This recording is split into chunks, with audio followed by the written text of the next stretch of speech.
Good afternoon or evening or morning, my homies. RwC Paul. I'm having some coffee and just going to roll through my comic haul this week that I picked up. Obviously, this came out a few weeks ago, and so did this. So that's the end of the Transformers world through IDW, not including the crossover with Star Trek.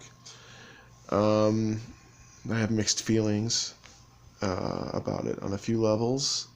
It goes out on a note where they got to complete their stories and have them make some sense and kind of write some errant ships.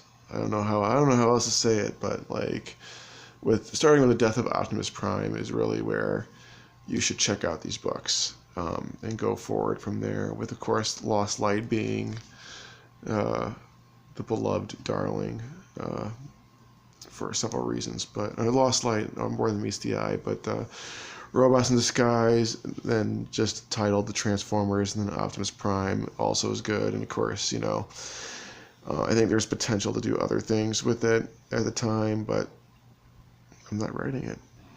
And then it all ends with Unicron. I wish it can go on forever.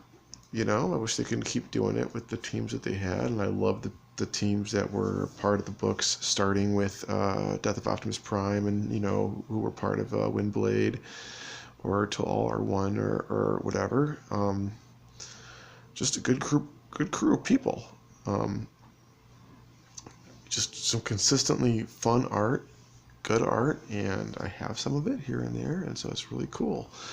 But comes to an end. You get your world-ending crossover, which ties up a lot of the other Hasbro-related stuff, which is, I think, where they diluted some of the properties and kind of stretched the budget thin. I mean, I don't want to go on and start an argument that I don't want to have about comics I don't want to read. But that's that, I'm sure there's other factors. I'm glad, I say I was supporting the book, but I'm glad that, again, they get to finish on a note they wanted to. So good for them, and that's what I'll say about that. As you know, I'm a fan of David Lapham, so I picked up, I got this new series, Lodger, that he writes with his wife, and Stray Bullets, Sunshine and Roses, number 40. Hopefully it comes to a close at some point so we can get on to Virginia's story that was carried over in the book Killers, which was great. Can't stress though how much I love this book. So this is my favorite book. There aren't any shape-changing robots in it. I'm giving this one a shot. I'm a little reluctant to read anything else by him after Young Liars, but there are people who do like that book, and it's okay. I mean, it's not bad, but it wasn't my cup of tea at the time. So anyway, looking forward to this and seeing where this goes. It opens up more where issue 1 started.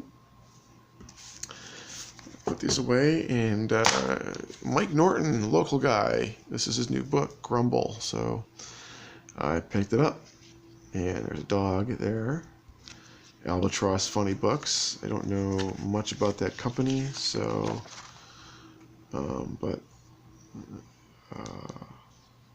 Eric Powell's company. So Eric Powell of the Goon fame. So I'm looking forward to checking this series out. And new series, okay, new number 1. There you go. Okay, and then finally, Self-Made. Edward Ferragato, don't know much about him. Matt Groom, don't know much about him, but this is a new series, a number 1 from Image Comics. We'll see where it goes. Something I just tried out. I try out a lot of indies these days just to give them a shot, and I'm a little reluctant to buy every number 1 that comes from Image because there's just so many series and mini-series. It can be kind of a diluted market itself. A lot of people who are just writing books just to shoot for the graphic novel, and they kind of have to because Image won't do a book unless you have a full graphic novel already. So, yeah, there you go. I don't review the books on these sites, and I'll let you know, though, when issue 2 comes around, what I think of it. So there you go. That's my comic haul for the last couple weeks, and I'm going to get back to drawing more dopey robots, so thanks for tuning in.